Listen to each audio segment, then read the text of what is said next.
तुमची upper body heavy आहे का आणि साडी नेसल्यानंतर तुम्ही जाड असल्यासारखं तुम्हाला वाटतं का? तर हा व्हिडिओ तुमच्यासाठीच आहे. स्त्रीला साडी नेसायला खूप आवडतं आणि विशेष करून अशा बऱ्याच स्त्रिया असतात की ज्या साड्यांच्या खूप जास्त शौकीन असतात आणि अशा स्त्रियांना पक्का माहिती असतं की आपण कुठल्या साडीवरती कुठला ब्लाऊज वेअर केला पाहिजे आणि कोणती साडी आपल्याला छान दिसणार आहे आणि ब्लाऊजचे कोणकोणते पॅटर्न आपण ट्राय केले पाहिजेत. पण या उलट अशा बऱ्याच स्त्रिया असतात की ज्यांना ब्लाऊजमध्ये खूप जास्त व्हेरिएशन्स करायला आवडत नाही. तेव्हा अशा स्त्रियांना कुठल्या साडीवरती आपण कुठला ब्लाऊज घातला पाहिजे, कुठली साडी आपण वेअर केली पाहिजे आणि त्यामध्ये जर आपण हेवी वेटचे असेल, आपलं वजन थोडंसं जास्त असेल तर मात्र आपण साडी कशी नेसावी आणि कुठल्या साडीवर आपण कुठला ब्लाऊज वेअर करावा हे आपल्याला समजत नाही. उंची कमी आहे किंवा आपली तब्येत जास्त आहे त्यामुळे आपल्याला साडी शोभून नाही दिसणार किंवा आपण साडीमध्ये छान नाही दिसणार असं बऱ्याच जणींना वाटतं. त्यामुळे त्या साडी नेसणं अवॉइड करतात, कारण कुठल्या फॅब्रिकची साडी त्यांना छान दिसेल, कुठला ब्लाऊज त्यांना छान दिसेल हे त्यांना समजत नाही. पण काळजी अजिबात करू नका. साडी निवडताना किंवा ब्लाऊज सिलेक्ट करताना आपण जर काही टिप्स लक्षात ठेवल्या तर त्यामध्ये तुम्ही बारीक दिसण्यासाठी नक्कीच मदत होणार आहे आणि या टिप्स मी या व्हिडिओमधून डिटेलमध्ये तुम्हाला सांगणार आहे आणि त्यामुळे व्हिडिओ शेवटपर्यंत नक्की बघा. Number 1, sleeves. जर तुमची अपर बॉडी हेवी असेल आणि तुम्ही हेवी वेटच्या असाल तर ब्लाऊजच्या स्लीव शिवताना तुम्ही लॉंग स्लीवचे ब्लाऊज ट्राय करू शकता.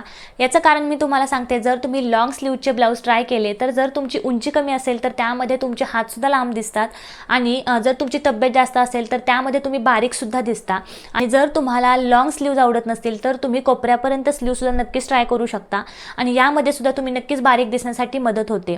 फक्त एवढंच लक्षात ठेवा की ब्लाऊजच्या जेव्हा तुम्ही स्लीव स्टिच करून घेता तेव्हा शॉर्ट ज्या स्लीव्ज असतात तशा प्रकारच्या स्लीव्ज अजिबात स्टिच करून घेऊ नका. याचं कारण मी तुम्हाला सांगते, आपले जे आर्म्स असतात तर त्यावरती जर जास्त फॅट असेल तर त्यावरती जर मध्ये ब्लाऊज आला तर त्या ब्लाऊजमुळे ते फ्लॅट दबलं जातं आणि जास्त फॅट विजिबल होतं आणि त्यामध्ये आपण जास्त जाड असल्यासारखं दिसतं. त्यामुळे तुम्ही शक्यतो अशा प्रकारचे जे शॉर्ट स्लीव्ज असतात तर ते अवॉइड करा.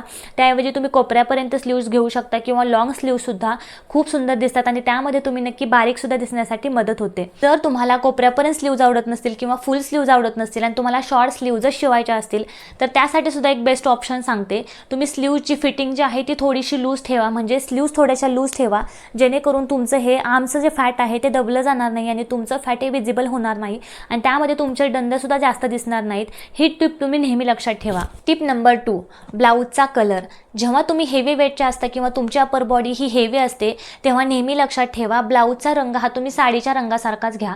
म्हणजे ज्या रंगाची तुमची साडी आहे त्याच रंगाचा ब्लाऊज तुम्ही स्टिच करून घ्या.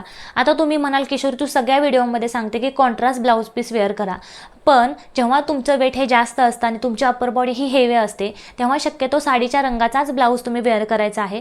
याचं कारण मी तुम्हाला सांगते, जेव्हा आपण साडीच्या रंगाचा ब्लाऊज वेअर करतो वरून खालपर्यंत आपली आकृती, आपली फ्रेम जी असते ती एकसारखी दिसते, कुठेही मध्ये कट होत नाही, कारण आपल्या ब्लाऊजचा रंग आणि साडीचा रंग हा एकसारखा असतो.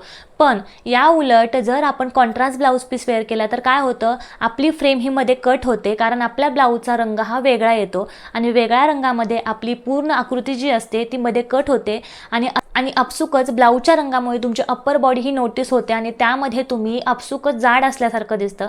त्यामुळे शक्यतो तुम्ही कॉन्ट्रास्ट ब्लाऊज पीस वेअर करणं अवॉइड करा. साडीच्या रंगाचाच ब्लाऊज पीस घेऊन तुम्ही स्टिच करून घ्या. यामध्ये तुम्ही बारीक दिसण्यासाठी नक्कीच मदत होईल. आता आपण ब्लाऊजच्या स्लीव्जविषयी बोलतच आहोत तर स्लीवलेस ब्लाऊजविषयी सुद्धा बोलूया. बऱ्याच लोकांना वाटतं की ज्यांचं वेट जास्त आहे किंवा ज्यांचं वजन जास्त आहे त्यांनी स्लीवलेस ब्लाऊज वेअर करू नयेत किंवा त्यामध्ये त्यांचं वजन हे जास्त दिसतं, पण असं अजिबात नसतं. जर आपण काही टिप्स फॉलो केल्या तर आपण स्लीवलेस ब्लाऊजसुद्धा नक्कीच वेअर करू शकतो आणि त्यामध्ये आपलं वजनसुद्धा जास्त दिसणार नाही. ते कसं काय, जेव्हा आपण स्लीवलेस ब्लाऊज सिलेक्ट करतो तेव्हा आपल्याला काही गोष्टी लक्षात ठेवायच्या आहेत. जेव्हा तुम्ही स्लीवलेस ब्लाऊज विकत घ्यायला जाता किंवा स्टिच करून घेता तेव्हा स्लीवलेस ब्लाऊजच्या ज्या स्ट्रिप्स असतात त्या जास्त मोठ्या ठेवा, जास्त छोट्या ठेवू नका. जर तुम्ही स्लीवलेस ब्लाऊजच्या स्ट्रिप्स थोड्याशा छोट्या ठेवल्या तर त्यामध्ये काय होतं, हे आपल्या आजूबाजूचं जे फॅट असतं ते त्यामधून विजिबल होतं आणि त्यामुळे आपण आपसुकच जाड असल्यासारखं दिसतं. पण या उलट जर तुम्ही स्लीवलेस ब्लाऊजच्या स्ट्रिप्स ह्या जास्त मोठ्या घेतल्या, म्हणजे इथपर्यंत जर तुम्ही ब्लाऊजचा गोट घेतला तर त्यामध्ये तुम्ही स्लीवलेस ब्लाऊज वेअर केलाय असं सुद्धा वाटेल आणि त्यामध्ये तुम्ही जाड सुद्धा वाटणार नाही. Tip number 3, neck pattern. जर तुमची अप्पर बॉडी हेवी असेल आणि साडीमध्ये तुम्ही जाड दिसताय असं जर तुम्हाला वाटत असेल तर बॅक साईडला ज्या तुम्ही डिझाईन करता त्यामध्ये तुम्ही स्पेसिफिक डिझाईन्स नक्कीच ट्राय करू शकता. जास्त डीप असे व्हीनेक असेल किंवा डीप गोल असेल अशा प्रकारचे ब्लाऊज डिझाईन्स तुम्ही अवॉइड करा. सिंपल असा चौकोनी गळा करू शकता, त्रिकोणी गळा करू शकता किंवा छोटासा गोल गळा तुम्ही नक्कीच ट्राय करू शकता. अशा back design, simple back designs तुम्ही ब्लाऊजमध्ये ट्राय करा. त्यामध्ये तुम्ही बारीक असल्यासारखे सुद्धा दिसाल. आता जेव्हा आपण नेक डिझाईन्स बनवतो तेव्हा नेक डिझाईन्समध्ये नेहमी लक्षात ठेवा, जर तुमची उंची कमी असेल, जर तुम्ही जाड असाल म्हणजे तुमचं बॉडी फॅट हे जास्त असेल तर आपण नेक डिझाईन बनवतो तेव्हा नेक डिझाईन बनवताना नेहमी लक्षात ठेवा, ज्या नेक डिझाईन्स या गळ्याला चिकटून असतात किंवा बोटनेक असेल, कॉलरचे डिझाईन्स असतील, अशा प्रकारच्या डिझाईन्स तुम्ही अवॉइड करा. याचं कारण मी तुम्हाला सांगते.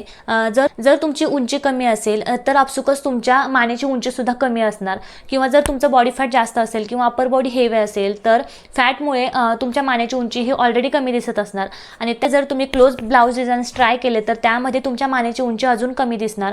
याउलट तुम्ही काय करायचं आहे तर जेव्हा तुम्ही नेक डिझाईन्स ट्राय करता तेव्हा नेक डिझाईनमध्ये जर तुम्हाला बोटनेकच शिवायचा असेल तर बोटनेकमध्ये तुम्ही जास्त गळ्याला चिकटून बोटनेक अजिबात घेऊ नका. उलट तुम्ही पसरून असा बोटनेकचा गळा नक्कीच स्टिच करू शकता. त्यामध्ये तुम्ही सुंदर दिसण्यासाठी आणि बारीक दिसण्यासाठी सुद्धा नक्कीच मदत होते. किंवा जर तुम्ही दुसऱ्या नेक डिझाईन्स ट्राय करणार असाल त्यासुद्धा तुम्ही गळ्याभोवती अजिबात घेऊ नका. जास्त पसरून अशा नेक डिझाईन्स घ्या. मागमुळे तुमची मानसुद्धा उंच दिसेल आणि त्यामध्ये तुम्ही बारीक असल्यासारखे सुद्धा नक्कीच दिसाल. 4 ब्लाऊज वर्क. सध्या काठपदर साडी असेल, कुठलीही डिझायनर साडी असेल तर अशा प्रकारच्या साडीवरती वर्कचे ब्लाऊज घालण्याची खूप जास्त फॅशन आहे आणि हे खूप जास्त ट्रेंडिंगमध्ये आहे. पण जर तुम्हाला साडीमध्ये बारीक दिसायचं असेल किंवा तुमची अपर बॉडी जर तुम्हाला बारीक दाखवायची असेल तर शक्यतो कुंदन वर्कवाले किंवा गोटापट्टी वर्कवाले, लेसवाले, स्टोन वर्कवाले ब्लाऊज तुम्ही अवॉइड करा. बरोबर जेव्हा तुम्ही ब्लाऊज पीस विकत घेता किंवा साडीवरती जेव्हा ब्लाऊज तुम्ही स्टिच करायला जाता तेव्हा खूप जास्त मोठ्या प्रिंटवाले ब्लाऊज अजिबात घेऊ नका. त्यामध्ये तुमची अपर बॉडी नोटीस होते आणि त्यामध्ये तुम्ही जाड असल्यासारखं दिसतं. या उलट जर तुम्ही छोट्या प्रिंटवाले ब्लाऊज जसे की पोल्का डॉट्स असतात, छोटे छोटे फ्लॉवर्स असतात, अशा प्रकारच्या छान छोट्या छोट्या प्रिंटवाले जर ब्लाऊज पीस सिलेक्ट केले किंवा ब्लाऊज सिलेक्ट केले तर त्यामध्ये तुमची अप्पर बॉडी बारीक दिसण्यासाठी नक्कीच मदत होते. त्यामुळे शक्यतो तुम्ही मोठ्या प्रिंटऐवजी छोट्या प्रिंटचे ब्लाऊज पीस किंवा ब्लाऊज नक्कीच सिलेक्ट करू शकता. Tip number 5 blouse fitting. आता ही जी टिप आहे ती सगळ्याच महिलांना लागू होते. ज्या बारीक आहेत त्यांच्यासाठी सुद्धा ही टिप लागू होते आणि ज्या हेवी वेटच्या आहेत त्यांच्यासाठी सुद्धा ही टिप लागू होते.